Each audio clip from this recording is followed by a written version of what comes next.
everyone. Welcome to Superhero Speak, and I'm your host, Dave. And John. JD here.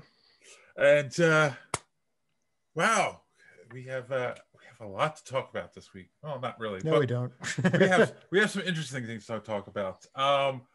Before we get into all of that, though, how are you guys doing? John, please tell us how you are.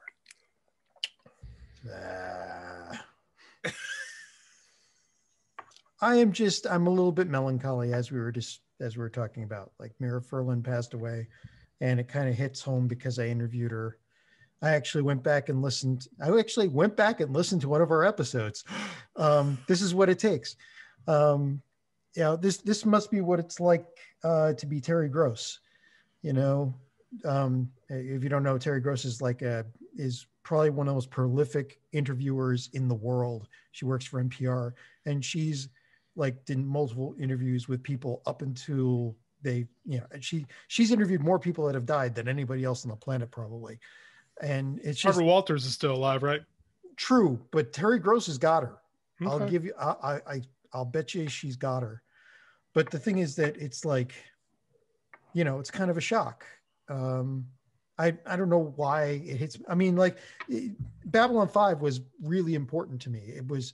I have a very large Babylon 5 framed picture original on my wall, and that show was both incredibly fun.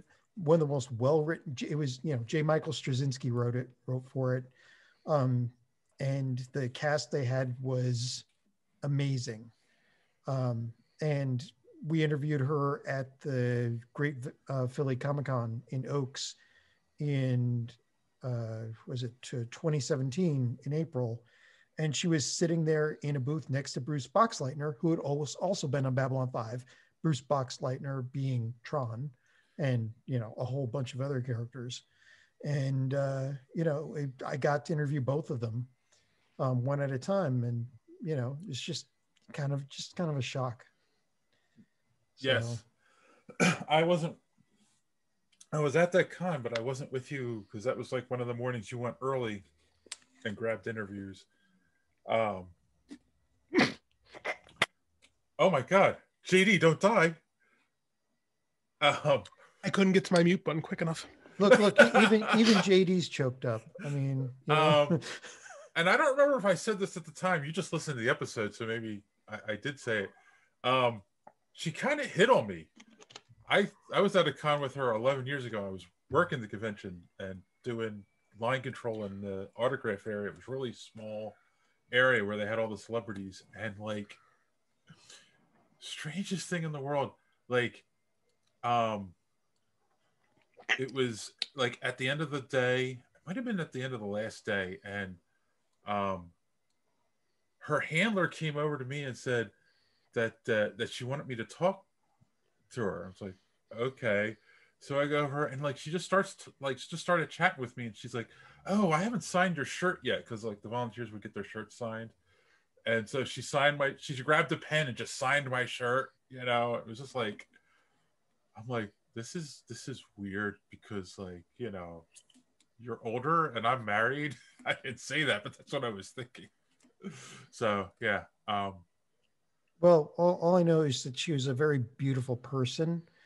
Oh, she was a very nice person. It was just weird experience. If you remember that interview, that was back when, and I wrote this in a Facebook post. That was back when our equipment sucked. I was still new to interviewing. I was trying to figure out how to interview people. I was trying to tamp myself down so I could interview stars without stammering. And we were going to those cold, right? Because it's Great Philly Comic-Con. Yep. If somebody didn't have a line, you went and got an interview as fast as you could possibly. And in her case, she was really nice. She took our number, and then she called us back when she was free, and we ran and got an interview from her. And it's we didn't go into a cold. She handled me more than I handled her. Well, yes. But it was okay, because you know, but she's one of those people that has this, she had a view of life that very few people do, a very expansive, very, I don't know how to say this poignantly. She understood how small we were in the universe, and she was okay with it. And she tended to act in accordance, and it made her, she was a good person, you know? Yeah. This really got to you. Yeah. Very touching, John. This week, John shows his lighter side. Mm-hmm. That's my lighter side. I'd say heavy, man. John's feeling it, man. I've never heard you like express such affinity and remorse for the loss of a person you didn't really know.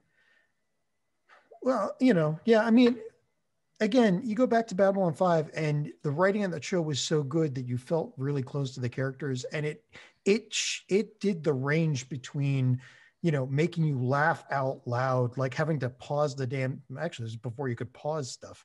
I mean, you would sit there choking on you know, soda and then, you know, crying the next day. It was amazing. And she, you know, her life wasn't that great too. She came out of Yugoslavia when they were all, you know, all about the Croatian wars. You know, she was literally running for her life when she came over here. So, you know, it's just, you know, and again, like there's some people, when you interview them, you find out that they're much nicer people than you really expect from stars, you know. Yes. Her and what's his name, Filch from Harry Potter, god damn it, I never remember his name. Anyway, it's like, yeah, or Marina Sirtis, or even Bruce Boxleitner was much nicer, or R.A. Salvatore. I mean, there's a lot of stars you meet that are suddenly, you suddenly realize are really good people, and it's nice because, you know, all that time you spent like, you know, wondering who they were behind the scenes and appreciating their work and all that, and you come to find out, hey, you can appreciate them as a person too, and it's, you know, it's great, you know. And sometimes it's really good. Yes, sometimes it's really bad. Sometimes it's really bad. Yes. But Wesley. Yeah, I was going to say, those people never agreed to be on the show, so we won't worry about that. Damn. But yeah, it just, I don't know. Yeah, it got to me. Yeah. It got to me. I got it. Like a few weeks ago on Christmas, a wrestler by the name of Brody Lee passed away, and he was about my age, and he had two young boys, an 8 and a 4-year-old, or 8 and a 3-year-old. Oh wow! And that like was a non-COVID related lung issue where they, oof. I think they even said, but it sounds like it might have been like cancer because he was at Mayo Clinic, and it really got to me because like, yeah, it's one of those people and you never hear a bad thing about him, and like everybody was remorseful on this, and it just like it was literally a guy who was super healthy, and then all of a sudden he was gone. Yeah. You know, so I feel where you're coming from. Oh, and Filch, David Bradley. David Bradley's the nicest old man you've ever met. He's like everybody's favorite grandpa. So, yeah, it's people like actors and actresses like that are just, you know, you can appreciate them so much more at that point because you know that they're nice people and they're looking to entertain you and make your life better. They like it. They love the fans, and they do, you know, they're just, I don't know. It's definitely more fun to partake in these hobbies when you like the people that are, you know, creating them and giving you so much enjoyment. It's harder to appreciate work when you don't like the human being that you're not working with, that you're reading or watching, or, you know. Yeah. It's like a cognitive dissonance when you're trying to reconcile the fact that the person's a horrible human being, but you really like their work. It's like, oh, what do I do? Like, you kind of feel icky about it.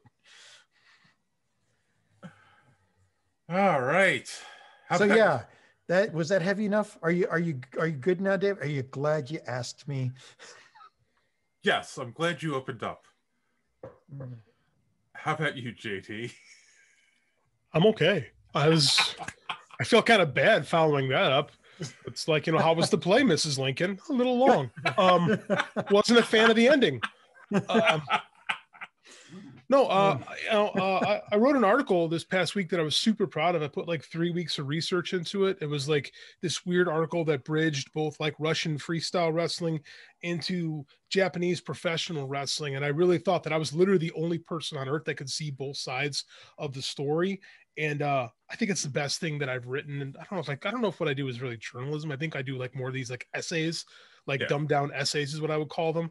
And I think it's like the best one I've done. It got a pretty good response. And like I said, to be able to take things that I love, like real amateur wrestling and like pro wrestling, and write about them together, was really cool. I quite enjoyed that experience. So if anybody's interested in that, I think it's up on Fight Game Media right now. And it was about a dude named Victor Zangief, who was a freestyle world champ who moved to pro wrestling, who became so popular in Japan they named the character Zangief from I was gonna say it also appeared in Street Fighter, right? Yeah, that's where they got the guy. Yeah, Street Fighter 2. That's where they got the guy's name from. So it was really cool. It was a fun story. Other than that, man, I'm good. My Mondays are crazy. I finished my 3,000 words for the day. Now I got this show. I got the other show when we get done. So Monday nights, my voice is like, yeah. So I always look forward to my Tuesday mornings. Honey chamomile, man. Can't go wrong. Word.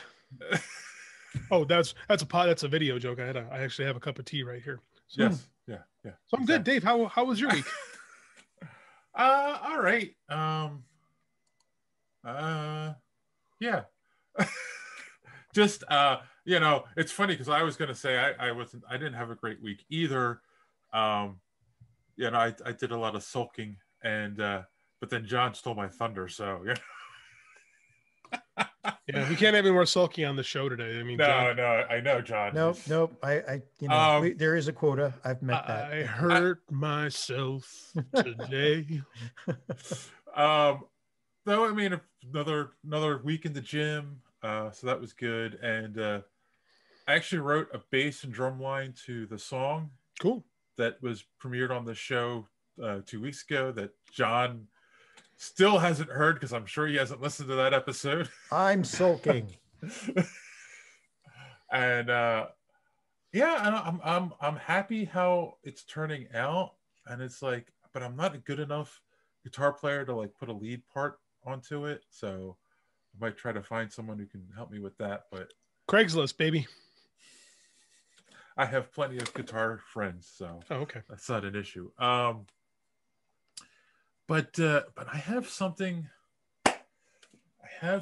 guys, that affects all of us that I have to get off my chest. We're getting paid? COVID? We both went in different directions. COVID, yes. So we shouldn't have we shouldn't have gone out together. I mean, so last week, JD made a joke on the show. Oh God, what did I do this time? That was you've made us trend, is what you've done. That made me laugh, and ended up being the name of the episode. Oh, it's true. Amish insurrection, right? Yes. I thought that was hilarious. Hilarious. Yes. And I'd say, did we get Amish people that complained? But I bet we didn't. No. But here's the funny thing. Depends on the sect. Now, you guys know, little behind the scenes people, I do everything in my power to make sure we keep politics out of this show as best we can. Despite John and I's best efforts some weeks. Yep. Yes. Dave plays the straight and narrow. Our video, no issue on Spotify or anything like that. Our video was throttled on YouTube. For define throttle. What does that mean? They're not showing it to as many people as they normally do. And because of the Amish. And if you go to YouTube, it's got one of those nice little information boxes under it about the election. And I'm like, what the hell? It was just a title. It was just a joke. But obviously they have bots that just saw insurrection and threw that on there and then throttled it. I ruined the show again. Oh Lord! So gags on me. I spent time editing that thing. No, you have no idea. This is like, yeah. Okay, well, you're fine. So we'll blame it on you, but YouTube is up. I'm asking all of our fans who are listening to the podcast and watching, go to YouTube, youtube.com/superhero speak. Go to last week's episode, Amish Insurrection, and like and comment the crap out of it. Because screw you, YouTube. It was just a joke. This is a problem that a lot of YouTubers have, is that the automated systems suck, and they're constantly hurting people that are posting stuff that has nothing to do with what they're getting paid for. Man, there's been a big problem in a lot of the video wrestling podcasts. Is a lot of people are getting flagged for just talking about these shows, not even showing footage of them. Oh, for copyright, right? Yeah, for copyright. Oh, like Jesus. this, YouTube's gone crazy. Yeah. Well, I watch a lot of YouTube, and like YouTubers will talk about how, like, as long as the copyright holder complains, 9 times out of 10 they're just like, okay, automatic strike. Like, they don't go and check the actual video. Yeah, that happened to me like a decade ago with my John Wesley Shipp movie, Grotesque. Some dude that has the copyright on a terrible horror movie made in like the 70s complained and threw a strike at me for copyright. And I had to like jump through some hoops. Like, and I had to reach out to this guy. He's like, oh, we saw the title and just assumed. And this was almost a decade ago. So the fact that it's even worse now is crazy. Oh, it's worse because there was something crazy. Like, there's 4,000 hours of video being uploaded to YouTube every minute. Oh yeah, some it's ridiculous like, number. Yeah, it's like some crazy number, and there's no way humanly possible to review all of that. Yeah. So they rely on algorithms, but their algorithms suck, and the algorithms are in effect controlled by copyright holders. And the guy saw your title and dinged you for it. There are many reports of people putting copyright-free music or their own music up on YouTube and get copyright dinged by bots or by people that claim it. That's because they have bots that just listen to everything that's on YouTube that goes up, and if there's something that matches, it automatically sends a copyright notification. Warner Brothers is the worst one for that. Warner Brothers is, man. And it's like, yeah, you could write a song that has the same chords as a popular song, which is really easy to do, but it's a completely different song. Yeah, and they'll try to ding you on it, and you have to manually fight it. And it's like, no, like, someone is going to copyright claim, they should have to like actually fill something out and not just have a bot do it, So yeah. I know. Again, 4,000 hours a second. It's kind of hard to do that, but yeah, right, but it's right here, YouTube, right here. But still, like, they could not like have it so tight. Like, nobody's going to die because you're filming your baby. And this really happened. Somebody filmed their baby dancing, and the song was in the background, and people are talking over it. It's like, nobody's going to rip that. And yet I think it was Warner again that the copyright claimed that one. And gave them a strike, not just claimed it, but struck their account. It's like, terrible. The baby dancing. One of the YouTubers I watch, Danny Gonzalez, he takes like TikTok videos and like watches them, but then like, makes fun of them and stuff, and like talks over it. And like, he got a copyright strike because he used somebody's TikTok video that had music in it. So, but whoever owned the music, not on TikTok didn't get a copyright strike, but YouTube did it. It's like, okay. So we could continue talking about this. This is padding if we want to keep the same video link. I've already checked out of this one. Screw YouTube. Yeah. Okay. Is that the name of this episode? Screw YouTube? See what happens. That's a nice little experiment. Yeah. YouTube, eat it. Also, First Amendment. No. So it's not what the First Amendment is. I know, because they're a private company. I know. Yes. Well, let's move off of YouTube and let's talk about Vision. Yes, WandaVision. You're caught up, right, guys? Oh yes. So I watched it twice. My wife stayed up this Friday night to watch it. She didn't even wait till our Sunday. She put the kid to bed and said, "Come on, we got to watch WandaVision." I'm like, "Hell yeah, that's why I married you. Like, let's do this." Lucky man. Right. Lucky. I know. So number one here, before we even get into this week's episode, I was listening to a podcast today at the gym.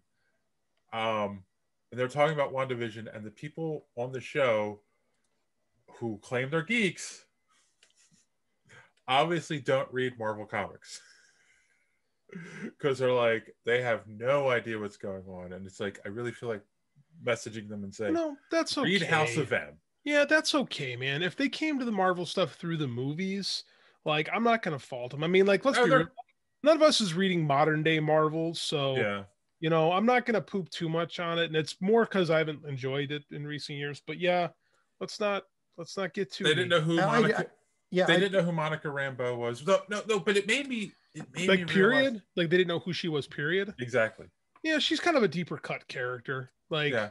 Then I think that's really what I was getting at. What you were just kind of saying. It's interesting to see people who like these characters, enjoy these characters, haven't read comics in years, now diving into a show like this, which is not directly pulling from comic book lore, but like if you've read those books, you know, heavily inspired by. Yes, exactly. Heavily inspired by it. You're like, all right, I get where they're going with it. It's just a weird way to get us there.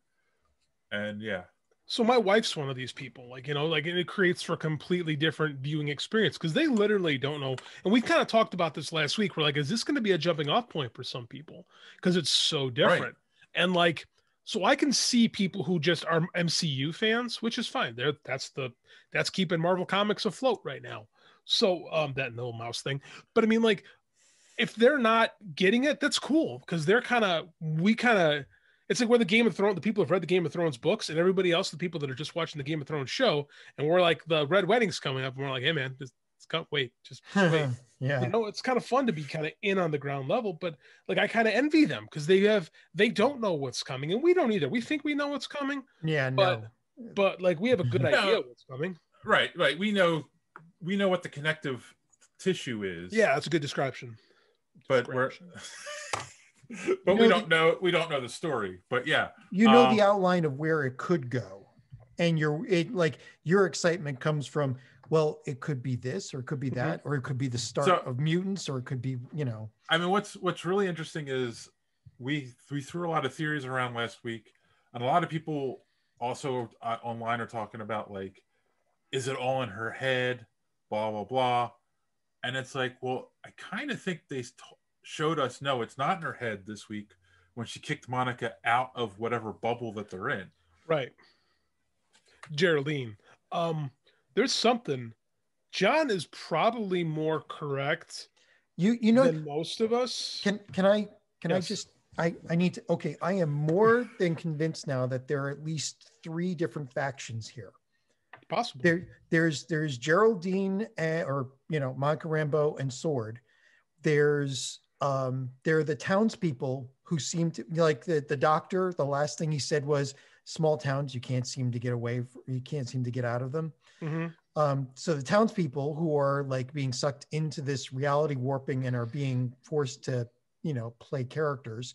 And then you've got, and then I think you've got Herb and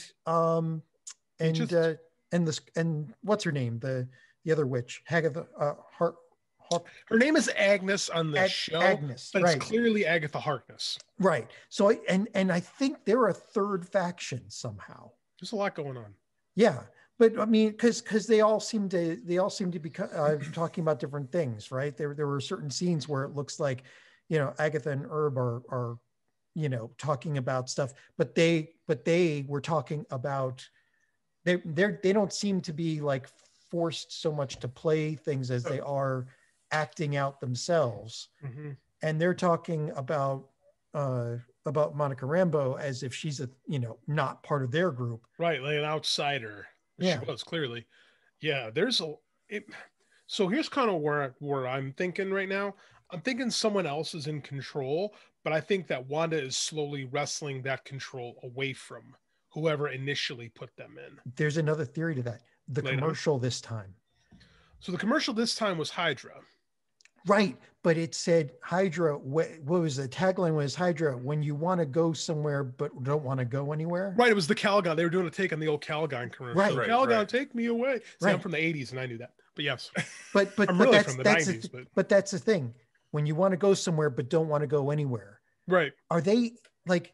And then I'm still not sure. I'm pretty sure Wanda's always been in control.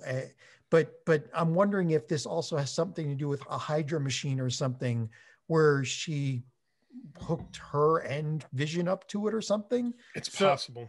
So, well, that's a good. I mean, you're making a good point. The thing is, it's like I'm wondering. It's going to be one of those things where there's like little things that are happening in the show that we're maybe looking past that are going to like, you know, once it reveals what's going on, you're like, oh, that all makes sense now.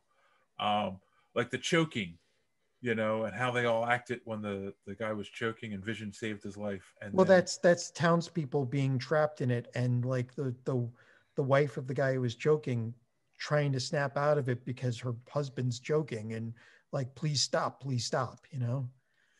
And starting to get, and then the camera angle getting creepy and right, and then the radio, the voice on the radio, the tree branch hitting the window and scaring them. Well, that was clearly the drone, the helicopter drone, right? Yeah, right. That's what I thought. Like something trying to break in, and then the neighbor, like it was such a weird thing. Like everyone, I think, glossed over. Maybe I don't know, cutting the wall. Yeah, cutting the down hedge the wall. clippers. There's something there. There's something. It's a little on the nose, but I mean, there's definitely something there. I wonder, because John, you're saying this machine thing, and like I don't think you're wrong, but I mean, we wind up with her involved with Doctor Strange and the Multiverse of Madness, which leads me to believe that we are somehow magically connected. My favorite moment this week is where her because people were getting on her about losing the Sokovian accent, and she's like, it's part of the story, which made sense. And then all of a sudden, like when she said, she didn't say, oh, I had a brother named Pietro. It was like she went full on into the accent and sung the child the lullaby in Sokovian. Like I was like, that is cool. That is a nice callback. And like it makes there's a lot going on. Like, and I really dig that we don't really have a full idea, but I do think there's this weird, I almost think like, okay, let me throw something at you. What if this was intentionally like you said, she's strapped to some type of a device or something that's trying to control her? Like almost like the vibe I got this week was like, you ever read Under the Dome from Stephen King? It was like Under the Dome meets Pleasantville. But then all of a sudden she takes control of the dome.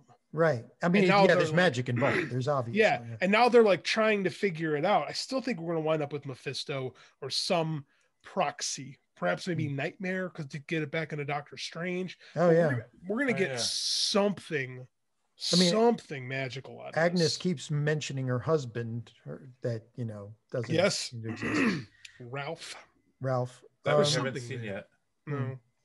There's something there. And, you know, every time, I mean, Wanda's obviously in control because every time somebody does something that like breaks her reality. Right. Like, you know, Vision's trying to say, Wanda, I think there's something wrong, and she rewinds it. Or kicking Monica Rambeau out. The digital blip this week was nice. Instead of like a full rewind, it was just like a digital blip. That was a nice touch. It was like they cut actual film, right? Yeah, it was cool. That was very cool.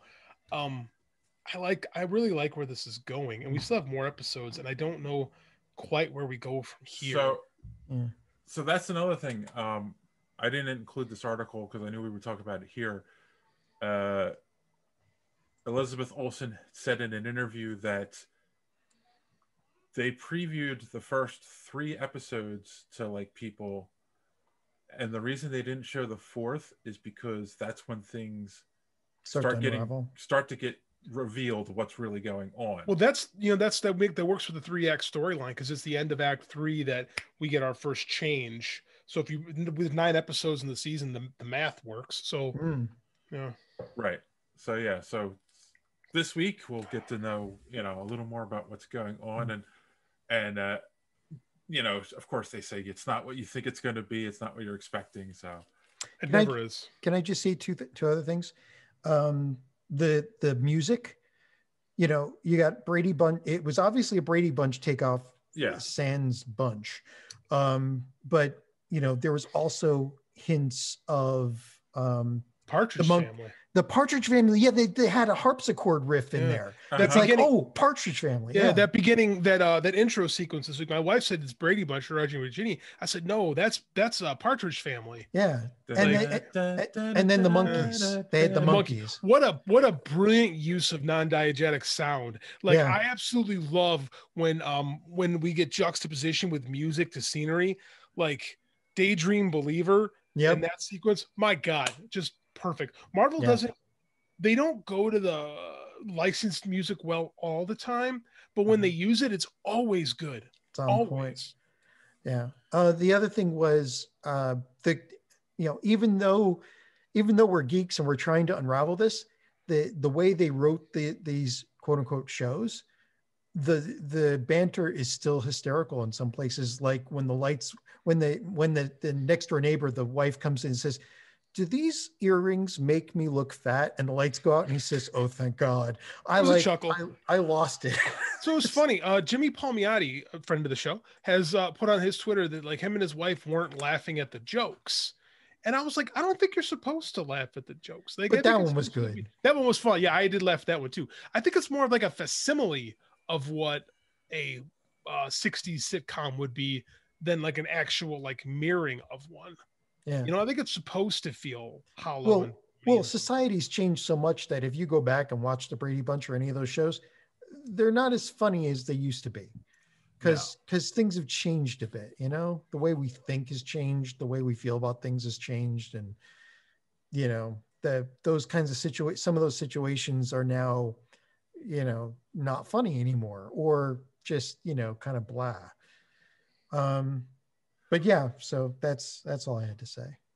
Right. Well, and it's a situation comedy, and there are things that just don't work anymore because, I mean, I can't imagine people of today watching shows from the 60s and 70s where like there's an episode where the kids are fighting over using the telephone.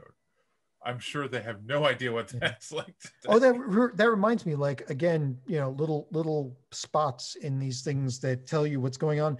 Like he goes to use Vision goes to use the phone to call the doctor, but the phone is disconnected. Right.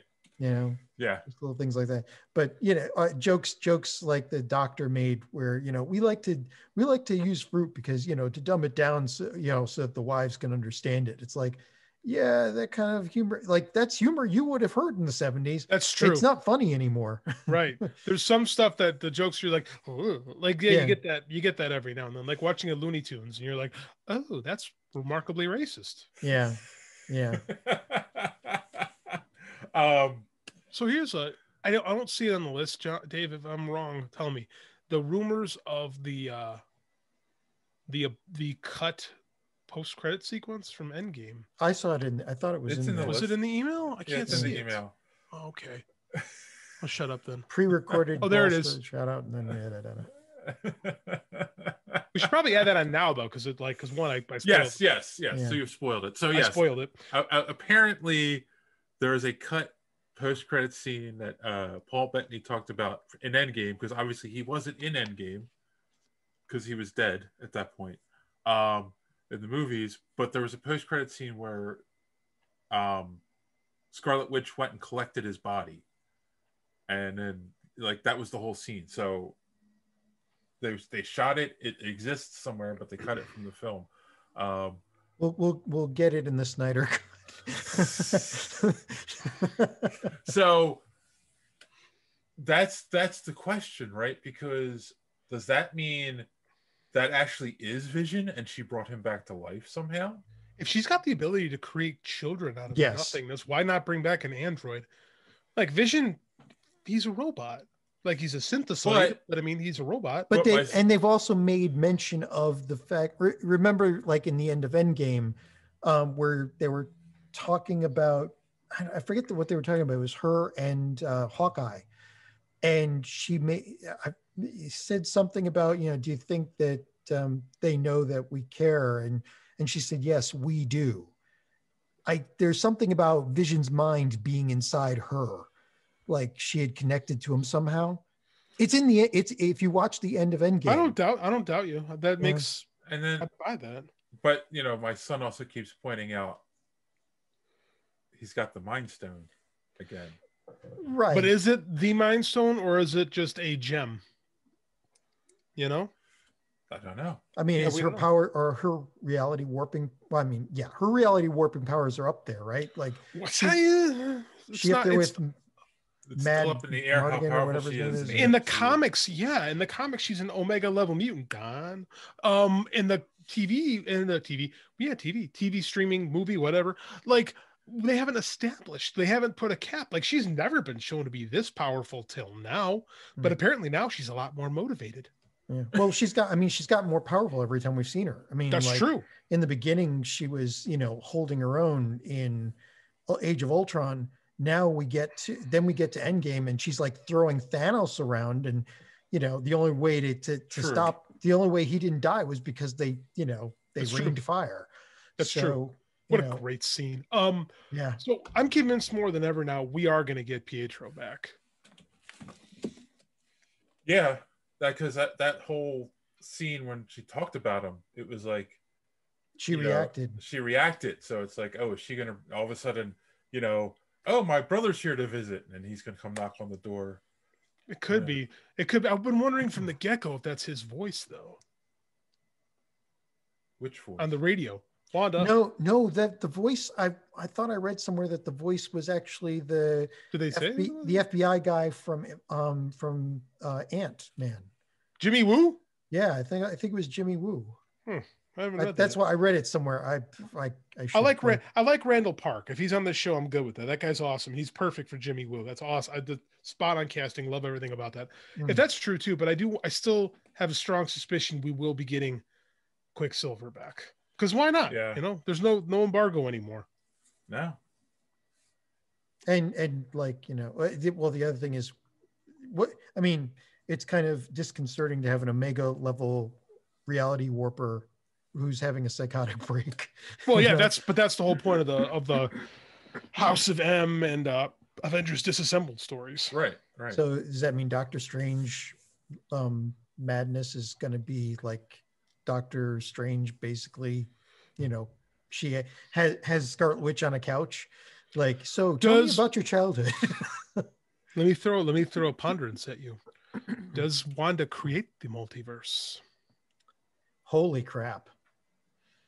Well, that would be no, they haven't said anything about the multiverse. They just in Spider-Man, and it was a fake out. Yeah. Right.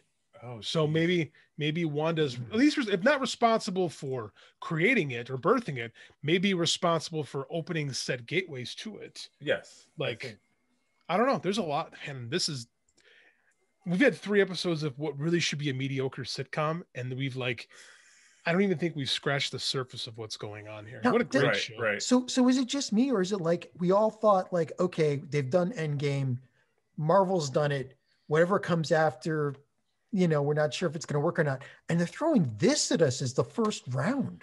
What I dig is they're not trying to do what they've done. Like they gave us the big bombastic blockbusters now, and now they've kind of pulled back, and now they're telling us some like quieter, more character-driven, drawn-out stories. And instead of topping themselves, they're going a different route, which I respect. Like, that's totally different. And they're doing it well. Oh, yeah. Well, I didn't doubt that. I mean, they hired the best people. Oh yeah, but I mean, yeah, it's one of those things where you're like, can they keep winning? Sorry, I know we're talking over. You keep sitting there going, can they keep winning? Because every time we think like, okay, this has got to be a stinker, it gets better. It's like, they haven't made a stinker yet. They've made movies that aren't as successful as others, and I know. Agents of S.H.I.E.L.D. lasted a long time, but I don't know if it's like great, Thor, but again, that wasn't like But Thor 2 is kind of like meh. I mean, Avengers Dark Side 2 of the is Moon, kind of like meh. Like I think a lot of their part 2 movies are kind of looked down upon. Yeah, I think a lot, with the exception of Winter Soldier, which was the bomb. Like everything else, everyone kind of looks down on. So I think they do have some like Dark World, Iron Man 2, Ultron, Guardians 2. I like it a lot, but it's not as well loved as the original. Like I think a lot of their part 2, Ant-Man 2, good but not as good. Same deal, you know. Yeah. It seems that they seem to find themselves again with 3. Well, they've gotten better too. I mean, like they have gotten better. The only thing they need to fix is, can we please not always have bad guys or villains that have the same powers as the good guys? I agree with that. I'm really done with the mirror. Well, I think we're there now. True. Maybe. We'll see. Or not have bad guys that were created by Tony Stark. Yeah, well, a lot of those. They're going to find it, four more movies in. They're going to find his vault, and they're going to pull out something else, like Jocasta or something. That's coming. Yeah. The vault of Tony Stark, like Al Capone in the 80s, they're going to find it. Yeah, only his will have something in it. Yeah. All right. Well, I think we've said enough about it this week. And if you're watching it and you're enjoying it, let us know in the comments down below, over on Twitter or Facebook or wherever you found us, and let us know what you think of the show and what you think of what's going on so far. What are your theories? Let us know, because we're not that smart. All right, on that note, we're going to take our first commercial break, and we'll be right back. To catch a serial killer, Jack Shane will need all his wits and one silver bullet.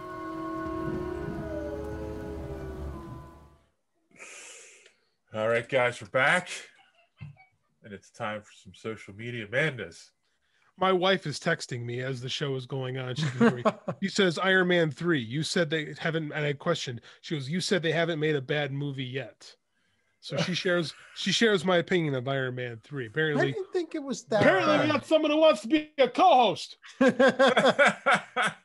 Hey, we're open for extra co-hosts. I don't think it was that bad. Like, I mean, even their stinkers weren't that bad. Nothing as bad as what DC's putting out. Oh God, no. Oh God, no. When like everything below Wonder Woman, everything outside of Wonder Woman's been okay at best, very bad at worst. Yeah. Speaking of DC, we had talked about the Superman and Lois teaser that came out a couple weeks ago. Smallville Part 2. See, you stole it.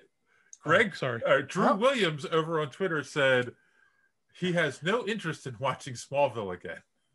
How old are the kids compared? Like, I thought the kids. I thought they were little too in Supergirl, but they're obviously teenagers now. So I don't know if they're making this too,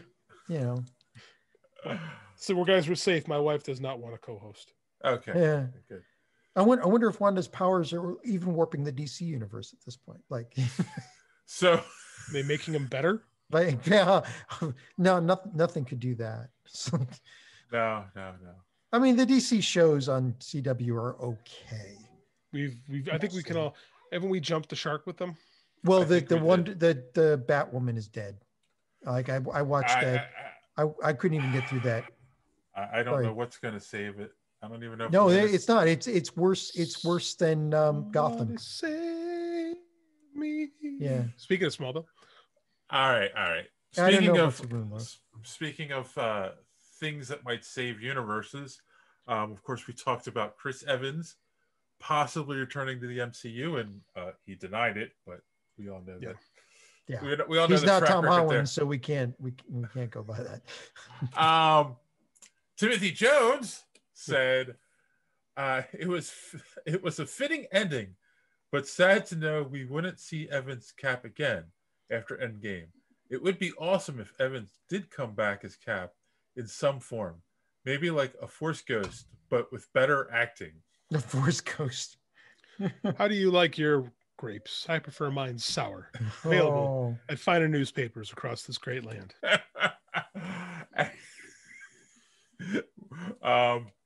The Ocho Duro Parlay Hour said, setting up for Avengers Forever as the next Avengers movie? Question mark. Well, that'd be interesting. It would be interesting, and it does. There are things that seem to hint to that. I would be that. You know what? People don't call that out enough as being like one of the best Avengers stories ever because it was kind of that Marvel Dark period. But like, that's a good story. Best of music right there. And then, and then Randy Savage, from Colt 45. I'm sorry, I'm laughing because Randy told me the other day that he only comments on our stuff so that we will say his name in every episode. That's good marketing right there. That is good marketing. It's good plug for the podcast too. Yeah. Smart man. Getting those free plugs. WandaVision should retcon Old Man Steve and add the X-Men so we can set up a new Versus. And then, of course, it's the "Shut Up and Take My Money" Fry from Futurama gif. That makes me think. What would be really wonderful is if in one of the WandaVision episodes we saw Deadpool walk by in the background, because he would do that. That's definitely possible, man. I know. If there's what a great. Oh man, I hope they're Feige. if like, first off, Deadpool could do that. Second off, he would do that. Yes. 30 should. What a great introduction to a universe that would be. People would pop. It would doesn't even have to say anything. Just walk by in the background. It would kind of ruin the seriousness, you know. Just walk by in the background and like in an episode, not even like in focus, and go and then walk off stage again. That's all he has to do. No, if it's the multiverse, they can just have like a rip in the fabric of the universe and just have him walk out of it and go, okay, I guess this is where I am now. Something like that. There's something there. There's something there. Maybe buying a chimichanga in the background. And then 2000 DC said, the man said he was done. I believe it.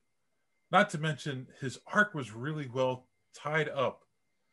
It's not really tied up. He's just, there's actually giant gaping holes in his arc. Yes. But it's okay. If he comes back, it would feel so fan serviced. It would take away from the spectacle of the MCU. See, if they brought him back, they do it again, right? Like he'd be good. If they brought him back, they would find a good reason for it. They could do a whole Iron Man 4 and 5 based on him jumping through time, returning the stones. So yes, they could. So you're telling me the fan service would take away from the fan service? We've already been fan service. Yeah, I know. I mean, come on, man. Let's. And again, 2000 DC, seriously, how many times have people in the MCU movie said, "Oh, I don't know what you're talking about. That's a rumor. I'm not casting." And we're cast.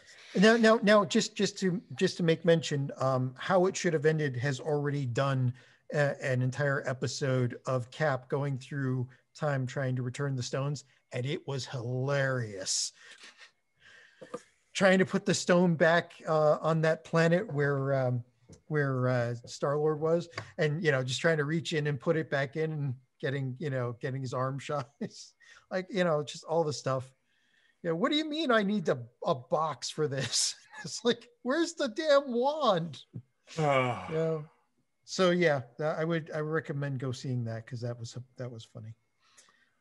All right, now we had discussed. I have to apologize. I did not put the poll up yet on whether or not we should live stream, because I figured we should wait a little closer to when that's a good point.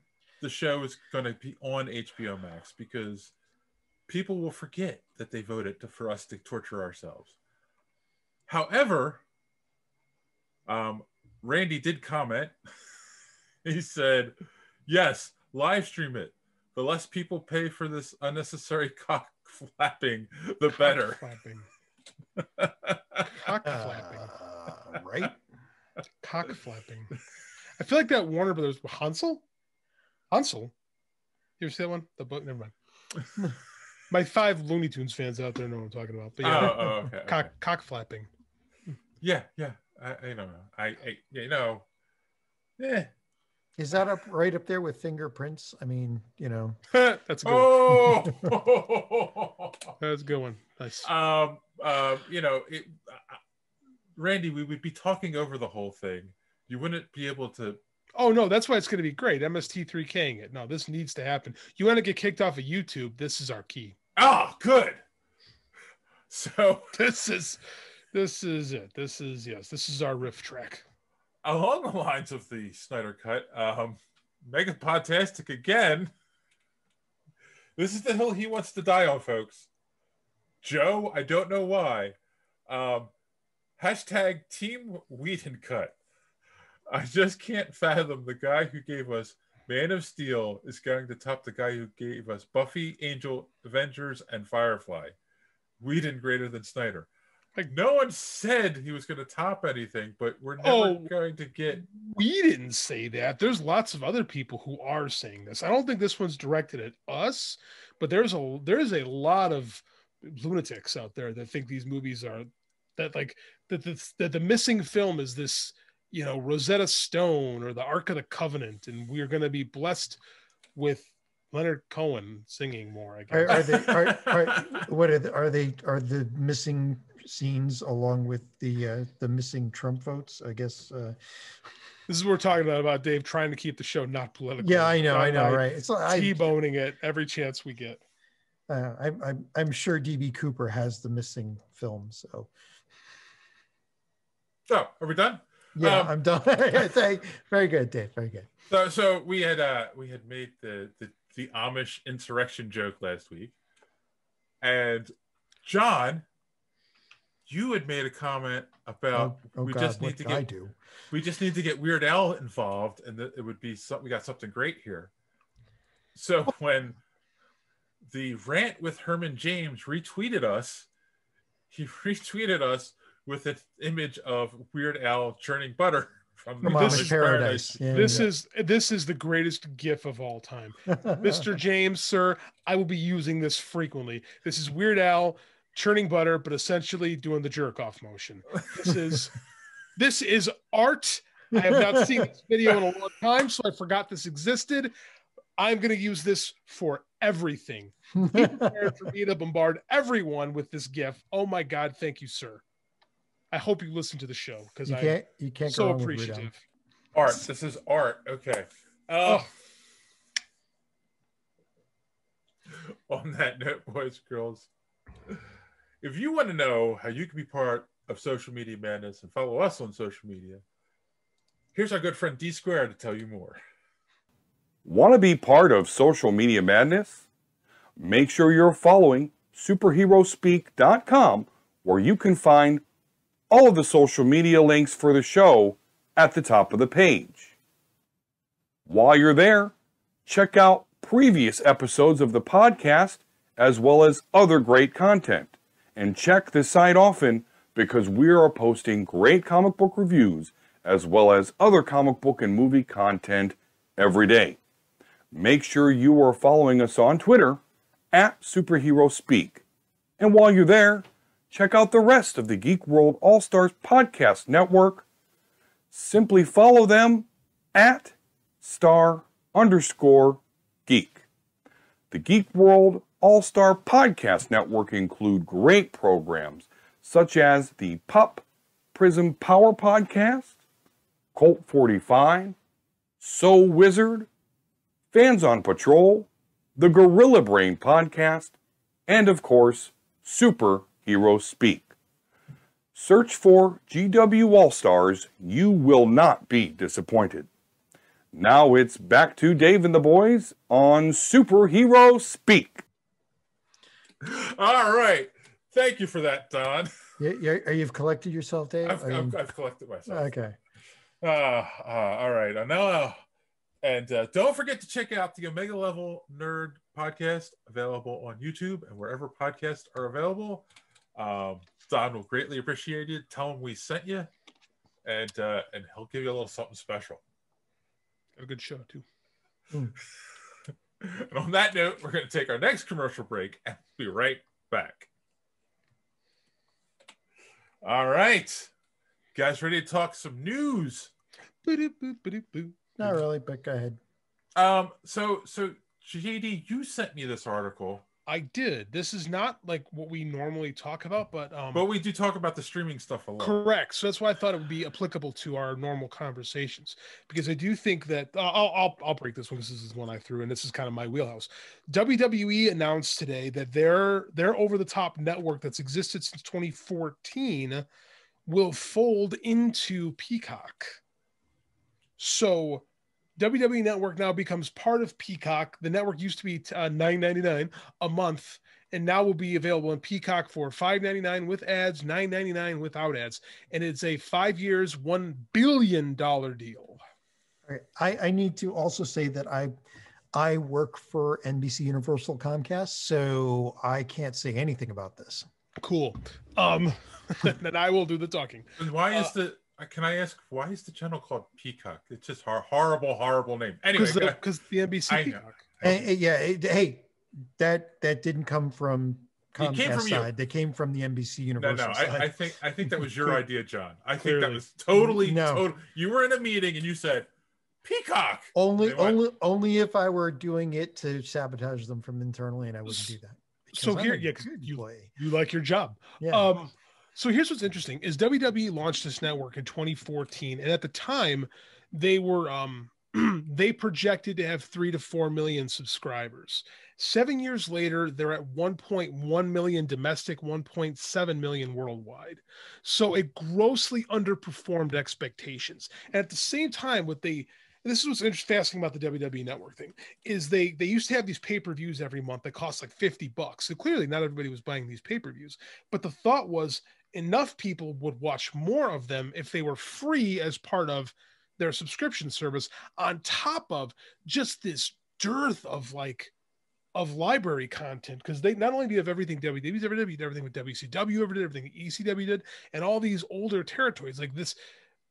This network was just like, if you're a fan of pro wrestling, was huge. And there are lots of fans of pro wrestling, aren't there? Tons. I mean, I thought that would be like one of the no-brainers. Here's what's interesting about this, and this is why I kind of wanted this, is we talked about what were the first, like the dominoes are going to start to fall, right? And Peacock had been underperforming because what was, other than The Office, why do you go to Peacock? And then they said, okay, for free. Well, you get it for free. I mean, I have it for free, Comcast, we have it free with Roku. I mean, there's a free Peacock, but I mean, if you want this upgraded version of it, it's $5.99 with ads, $9.99 without ads. Which, whatever. Here's what I find interesting, is that WWE was like, they thought they were on like the cutting edge, and a lot of other pro wrestling companies have followed suit. Is what they really did was they educated their audience that their product is not worth as much as it used to be. And at the same time, because they were getting about 5 million viewers a week on their main shows. Now, 2020, the show on Fox on network TV gets about 2 million, and the show that's been on USA for 30 years, Raw, gets 1.5 million to 1.7 million most weeks. So their viewership has plummeted in the last 5 years. Is it because it's talent, or the Vince McMahon has just lost his touch? Like, he doesn't. The storylines are not as engaging, and like there's a lot of very shady business practices that are done. And if you're interested in this stuff, I'd check out Fight Game or Pro Wrestling Show and the other podcasts I do. But I mean, like, the product is not engaging fans the way it once did. However, they've signed three individual billion-dollar deals in the last 4 years. So they're not, I don't want to say failing upward, but they're engaging less people and making more money because, Peacock needs stuff, right? And WWE has lots of stuff. And while they're not doing well with their own service, Peacock needs something. So they cut $1 billion just to have more stuff on their network. Now, personally, I think they overvalued what WWE's worth is, but that is not my call as a consumer. And I don't watch WWE anyway, so I'm not gonna get this new Peacock app. But I thought it was really interesting in comparison to the stuff we normally talk about with like what streaming platforms are starting to die. It seemed like DC Universe was the first victim. I think WWE is the second. Wait. This is interesting, and we can piggyback off of this. So. Yes. Right. So DC Universe died. Mm-hmm. Tubi died. Did Tubi die? Wasn't Tubi the one where it was like they took it and broke it into 10-minute things to watch on your phone? No. No. Quibi. Quibi. Tubi's where I watched Transformers with Andy. So it's yeah. No, so Quibi died, and then now the WWE, and it's like, so. What's interesting is, I don't like DC got folded into HBO Max because they own it already, and CBS All Access is getting folded into Paramount now. Which makes sense. He folded into the parent company. So now and that's another one too that hasn't really, CBS All Access. Yeah. Quibi got bought, the library got bought for $1 billion by Roku. But that's all Quibi was ever created for, was to make a sale like that. Wow, $1 billion. Where are people getting $1 billion? Like all these billions of dollars just getting tossed around. Tax cuts. A lot of money, man. That's true. Never mind. So $1 billion for Quibi. So what's interesting is that you had these niche. They were all niche, right? No, all of them, all niche. They were all niche. They all failed basically upwards, except for the DC app because Warner is Warner. Because Warner's Warner. But it's like how quickly. We've been talking about the streaming wars. Everyone's talking about the streaming wars, and you would think everything would explode during the pandemic, but it's like, no, it's going the other way. Like everything's folding in on itself now. Well, because so many people have lost their jobs during the pandemic, or lost hours. Yeah. How can you pay for 5-8 streaming services? Correct. And I think there's not enough hours to engage everything on these apps. Like even the wrestling ones I like, I'll pick one up for a month because there's a show I want to see, right? Mm-hmm. And then I'll drop it. Like I had New Japan this month and now I'm going to drop it for something else because there's nothing going on in February I want to see. Like I don't like it. I think people used to be the gym membership mentality where people don't realize the subscriptions they have, and $10 a month goes quick. Yes, but when you have 9 things asking you for $10 a month, all of a sudden you're a lot more on top of the subscriptions you pay.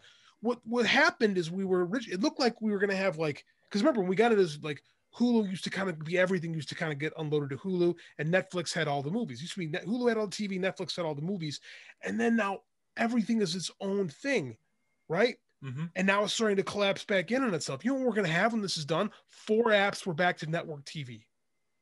Pretty much. We're going to be back to, it's going to be Disney, Netflix, probably Peacock, HBO.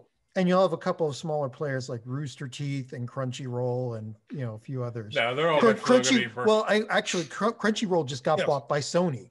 So who knows what's going to happen there? I mean, Sony, I don't think has enough content to create its own system. And Sony was the first player in this with Crackle. Back in Crackle, I forgot about Crackle. They were so ahead. I pitched a show to Crackle a long time ago. Like they were so ahead of the game as far as creating original digital content that it's almost like you're too early, you're in trouble, right? Like it seems like Crackle's been left behind, but Sony's got stuff too, and I think they're almost too late with getting rolling on that. Like I don't know if the Paramount network is going to work, and Hulu I don't think is going anywhere because it's got that Disney money. I have heard Disney Plus will eventually roll ESPN Plus and Hulu into itself. Yeah, I believe that. I think that's so. I think we're going to have 4 major players. And then you're going to have like you said, your Crunchyroll for you, your, a Dragon Gate Wrestling for me, your smaller players that aren't meant to be behemoths. Yeah. Yeah. It's just, we're here, man. Like we've been talking about it for years. Like this is eventually going to start collapsing in on itself. And this is it. Now it's coming. Now we see who survives. I'll be honest with you, HBO I thought sucked until I got it. I'm writing these stories now to justify for the write-up so I can keep it, So right. I don't know, man. It's interesting. Like we're here. By the way, you said HBO had Godzilla movies. It doesn't have all the Godzilla movies. I didn't say all the Godzilla movies. I said has Godzilla movies. Yeah, it's not got any of the new ones. It's got the ones you've seen on TV already, time and time again. Correct. Well, it's got the new one. It's got. Well, you're right. It doesn't have the. It doesn't have anything after 1978. It has the 2014. It has the new wave because you're right. It has the original Godzilla movies and it has the new ones. Right, but it doesn't have any of the ones that Toho made, between 78 because the American ones. There's not a big market of that as America, as there are people watching for nostalgia from the stuff from the 60s and 70s. Well, yeah, Ghidorah and Ghidorah and Megalon. We watch them all. Like Andy and I have watched them all. So speaking of Dave, this American, this is why you're the show leader. Speaking of things American audiences want and Godzilla. Here's Dave. Thank you, John, because we got the Godzilla vs Kong trailer this week. I don't know about this yet. At least it looks like they did some of the monster fights in, what do they call that? Oh, that's right, daylight. So it's weird because it's like I got the vibe I got from the trailer, and correct me if I'm wrong. They're making Kong sympathetic and the hero. And they're making Godzilla the aggressor. Or was the opposite before? When the original one, depending on what country you're from. Yes, they're saying, why is Godzilla attacking people? I have a theory.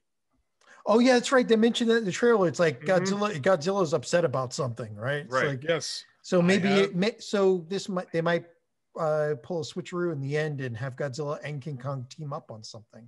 Mecha Godzilla. When Mechagodzilla first shows up, he's wearing Godzilla's skin. He tricks everyone to thinking he is Godzilla when he is an alien-controlled robot in the first appearance of Oh my God, you're right. So I think that's exactly what we're getting here. I think we're getting Mechagodzilla, and then the real dude is going to come out, and we're going to get King Kong and Godzilla versus Mechagodzilla, and I don't know, Gigan. I have no idea. Just throwing that out there. Yeah, Gigan. Yeah, sure, whatever. I have a theory. One of those. Dave? They're going to fight each other to near death. And Godzilla's going to look up at Kong and go, Mothra, why'd you say that name? Why'd you say that name? Someone's been reading his memes this week. Oh, well, I mean, that got pushed out by all the Bernie stuff. Oh, God, don't get me started on the Bernie meme. The Bernie meme is the greatest meme of all time. We are living in an epic era of memes. Look, okay, it's fine. Side trip here, like, I get one or two memes, maybe even 10 memes. Like every time I open up Facebook, there's 20 new Bernie memes. Twitter's the same way. You know what the Bernie meme has become? Remember that Simpsons gag with the rakes?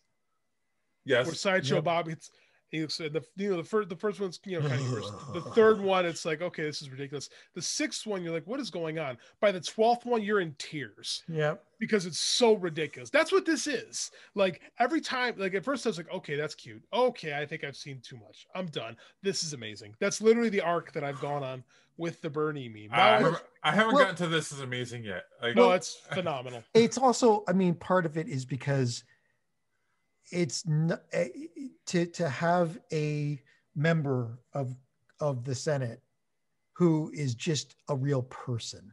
Yeah. You know, like one of the biggest Bernie memes I've seen, it wasn't like photoshopping his chair. It was the actual picture with his list, his do-to list for the day. And it's like, you know, get breakfast, number 2, Biden's something or other, and number 3, go to the post office. It's like, you know, it's just, he's relatable. He's very everyman. That's part of the Bernie charm. And like, what I like about it is he took the meme, put it on a shirt, sold a bunch of it, and gave all the proceeds to Meals on Wheels. Yeah. Like, it's like, that's what you do with some meme fame. Good for him. Meme theme? Meme fame, but meme theme works too. I can't say that. Meme.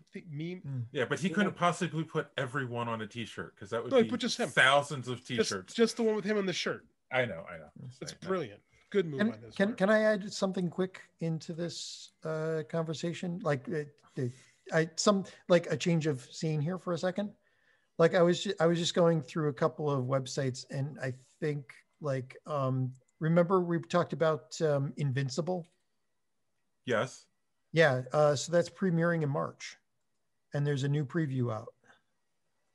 So just to add that. Oh yeah, mid-show you're gonna throw news at us. Yes, I'm going to add that right now.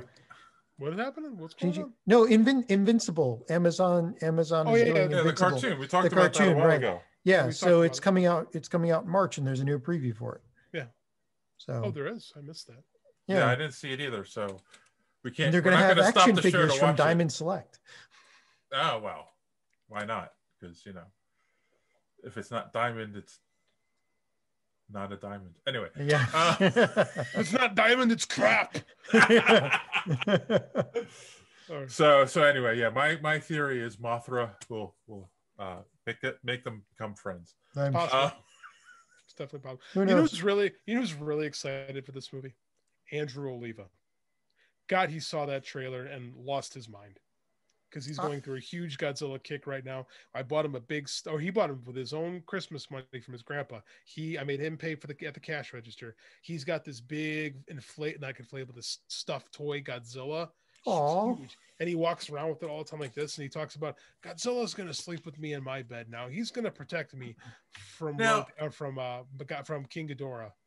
It's just now you've brought up a very wise and very knowledgeable child there. I'm very proud of myself. Do you think? Do you think seeing, like, if your theory is correct, which it seems like it probably is, do you think he'll get upset seeing Godzilla as the aggressor at the beginning of the movie? He did not like it. When we watched the trailer, he said, "Daddy, Godzilla's supposed to be a good guy."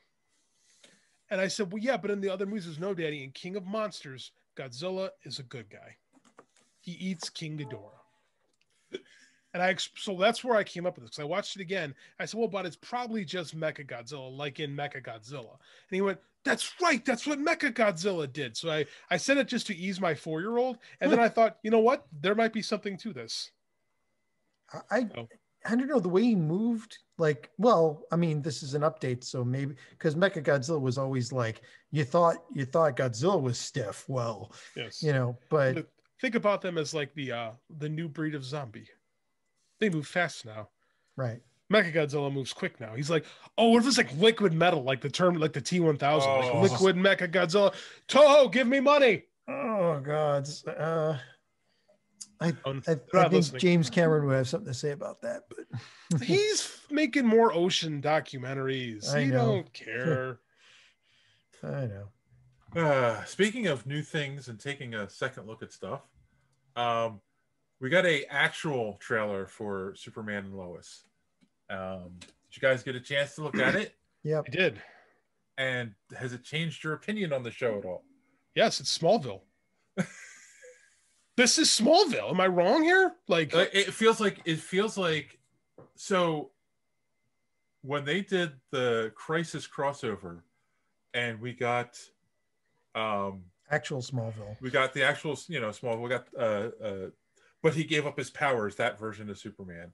Mm-hmm. Which I still don't understand why they did that, other than Tom Welling saying, "Okay, I'm putting a lid on being Superman." Yeah, it's Tom Welling being like, "I'm done with this," because he's got so much else to do. So this feels like, okay, that idea, let's make an entire TV show about it on the farm, but he still has his powers. And his kids are somehow teenagers now, where like in the CW universe, they were babies. They had just been born. Yeah, I don't know how they're going to explain that. Bendis did the same thing. This is Smallville, guys. Like, it's Smallville. Like, it's like it's like 20 years later, Smallville. Maybe. Yeah. I mean, I thought the one thing I thought was weird in the trailer, they're kind of making it like he waits till they're teenagers and he tells his kids he's Superman. So I'm guessing like they start showing some powers or something, and that's why he tells them, and they don't believe him at first. Well, why would you believe your dad is super? I mean, like, that's the thing about being like, there's a lot of poetry. Okay, for my 4-year-old, I'm his hero. When he's 14, I'm gonna be an idiot, because that's just what it's like with that's the grand arc of children, right? So because you get stupid when your kid hits puberty. Correct. That's how it goes. I mean, having worked with kids and been their supplement parent when they don't want to listen to their father, I get it. Like, this is the arc, but so that's like, it makes sense to me for the kids. It makes sense. Like, it seems like he's like, oh, he's going to retire Superman to be the dad. And now he has to be Superman again. Like, it makes perfect sense. But again, it's Smallville. That's just, I keep watching going, they just decided to redo Smallville. It's like they wanted Tom Welling back and Tom Welling said no. And they're like, screw it. They were fine. Yeah. Yeah, I think that's true, because there have been rumors for years they were trying to get him to come back and at least guest on one of the CW shows, and then when he finally does it, it's like, yeah, I'm coming back, but I have no powers. You know, like, Yeah, when Harrison Ford came back to be Han Solo. He's like, fine, as long as I die. You know, yeah. Tom Welling is Harrison Ford. Spoken for the first time ever on this show. Might be spoken the first time ever. Period. Like I said, and like first time ever, comma, on this show. You know. Yep. All right. So, speaking of things that won't die, we already talked about Vision and the cut post-credit scene. So we're gonna switch over to Harry Potter. This just broke today, I believe. HBO Max is developing a Harry Potter TV show. So are they just going to redo Harry Potter? Is that the plan? I don't know, because it says it's setting the wizarding world of Harry Potter. So, you know, like you've got So it's no Harry Potter. Right? So it's Agents of S.H.I.E.L.D. It's Agents of Potter. Agents of Hogwarts. Yeah, there you go. Yep. That's what I was going to say. Like, you know, there were 7 books. They did movies for all 7 books. Plus 1. Well, yeah, they broke the last one into 2. And then they gave us 2 more movies based on an idea. There's no real books or anything behind the what's the name of the other movies? The Fantastic Beasts. Fantastic Beasts and Where to Find Them, right? And it's like, okay, there was a play that they put out as a book, but it's like, okay, so now you're just gonna, I don't know, like, I mean, J.K. Rowling doesn't need the money. Well, and she's also got kind of a PR problem right now. Big time PR problem right now. Yeah. I wonder if that's going to hurt her new book that just came out. I don't think it's about J.K. Rowling so much as about HBO, because like we talked about in the streaming wars thing, they need content. They need recognizable content, because that's what's drawing eyes right now. Netflix has gone all in on creating new content, right? That's a question I have about rights in a situation like this. Obviously, Warner Brothers has the rights to the Harry Potter stuff, but like, if they just want to create something new, do they need to get permission, or like? No, but right, if they want to, it depends on how the contracts are worked out. And I'm sure J.K. Rowling sure, she has a lot of money, but I'm sure she wants more money because, you know, capitalism. So I think that she's all probably on board, but this is also like super early in this, and this might be one of those things that never quite happens, because it just doesn't seem like it seems like what they're trying to do. It seems like they're trying to do their own version of Mandalorian, and it just doesn't quite have that feeling, you know. Yeah, I mean, I don't know. I don't know if any of us on here are huge Harry Potter fans, so it's just, yeah. The wife will get another shout out tonight because she is a huge Harry Potter fan, but even she has not dug the Fantastic Beasts movies all that much, right? And I don't think she'd be into this idea. Yeah, it's like doing a movie with Luke Skywalker, but making him a hermit that no one likes. Oh wait, made $1 billion, which apparently doesn't mean anything anymore. Everything's $1 billion. Everything's $1 billion. Here's $1 billion. Well, this cost $1 billion. They paid $1 billion. What does that mean anymore? Apparently not a lot. I don't think so. There was just a lottery drawing for $1 billion. So one dude won that. I know. One Michigan? dude. Craziness. Yes. No one we know, apparently. And if we did, they wouldn't admit they know us. Yeah, they wouldn't give a shit. They'd be like, I don't know them. They can suffer. So I guess I have to turn this over to you guys. Listeners, are you excited for a TV series based on the world of Harry Potter, or not? Like, are we going to revisit this? Is this, you know, do we want Harry Potter to show up as an adult? Or is it a collective fart like we all think it is? Yes. So let us know again in the comments down below, over on social media. And yeah, let us know. We'll talk about it next week on the show. So that is all the news we have this week, guys. Slow week. Slow week. So, yeah. I got something for you guys. If you follow me on Twitter, you saw. First of all, I figured out how to make a screen capture on my phone, and I did a screen capture of me scrolling through the free version of the DC Universe Infinite app. Oh, I remember that. Yeah, Yes. my account got converted. I had to cancel it. I did the exact opposite. I jumped on because I've been looking for an a la carte comic service, and like what I really wanted was I wanted Comixology Unlimited to be Netflix, but then it befell the same fate as Netflix, where everybody's now doing their own thing. So I love DC. I had Marvel Unlimited for a long time, but I got rid of it because I just wasn't reading it. And I've been away from DC for long enough now where I've kind of got the itch.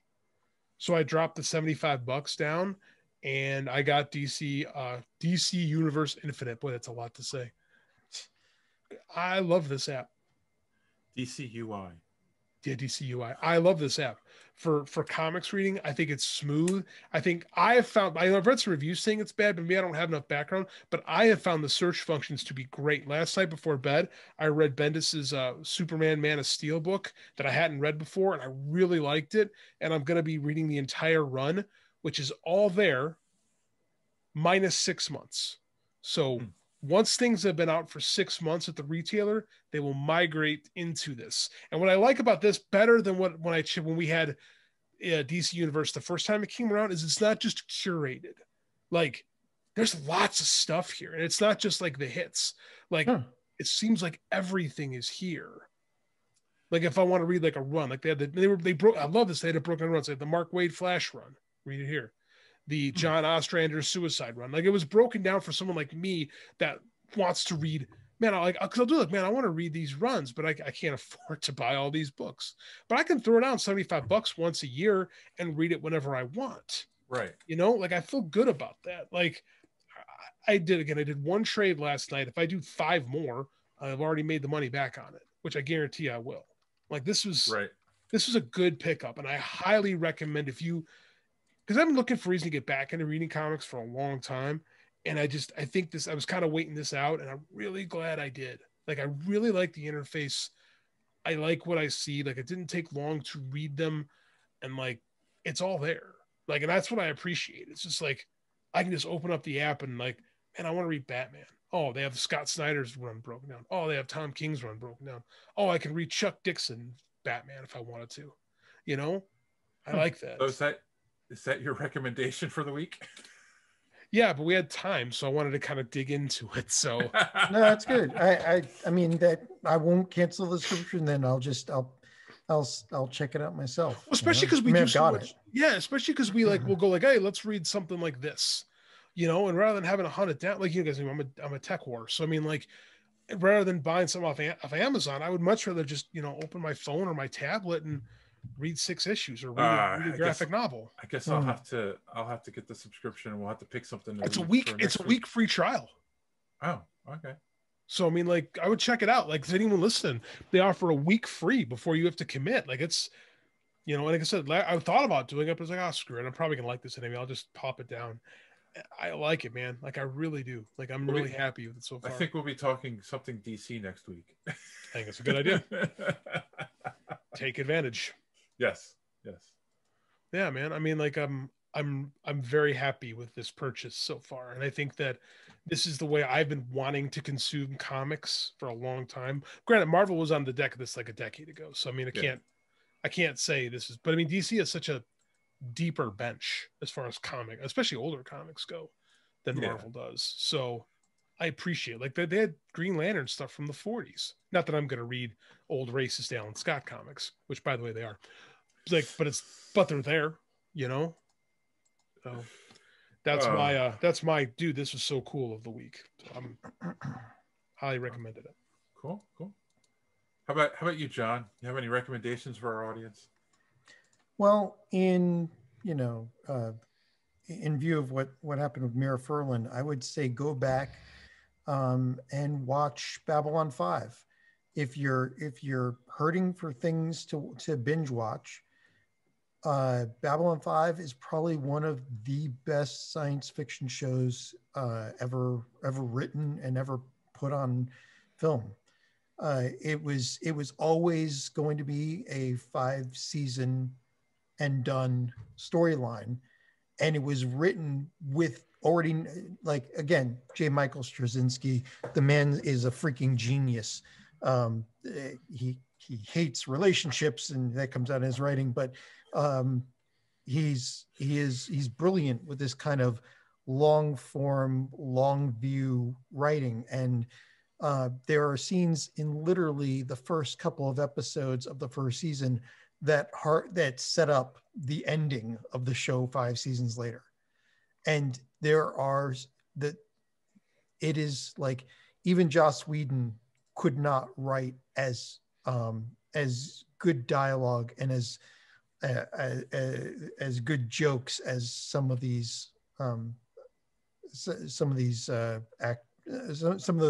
writing's just brilliant. Okay, I'll leave it at that. It'll make you cry, it'll make you laugh, it'll make you think. And Mira Furlan as Delenn was just amazing in it. So I would say go and check that out. Side note, JMS literally wrote my college screenwriting textbook. I wouldn't doubt it. Like he is, and this is actually why I started reading Spider-Man again in college, because the guy that wrote my textbook was writing it. And I'm like, oh, I'll start reading Spider-Man again. So yeah, that's kind of why I have a soft spot for JMS, even though his stuff doesn't fit at all with Marvel canon. Like, but it's well-written stuff. Yeah, he's a good writer, man. I think he's better in his own play. I think, like a lot of good writers, I think they're better playing in their own world than they are playing with other people's toys. Yeah. You know, personal opinion. But yeah. Yeah, Babylon 5. You'll laugh, you'll cry. It's better than Cats. Quick. Hey, even the space battles are better. Than Cats, I should hope so. Yeah. I hope it had better space battles than Cats. Well, yeah, that's what they said. It had better space battles. Yes, it did have better space battles than Cats. That is true. I was going to say the space battles were actually better space battles than Cats. The space My battles, God. they I want that on a DVD cover. To actual things, but never mind, because you guys have lost it. Babylon 5 quotes better space battles than Cats. John O'Grady, Superhero Speak Podcast. I look at it going, no shit, Sherlock.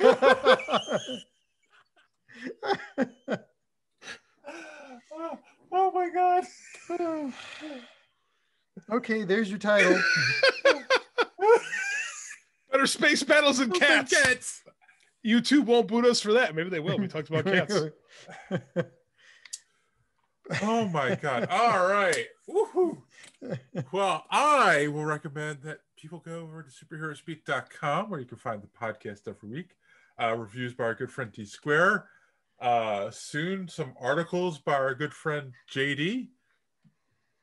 I need to write off this DC Comics app.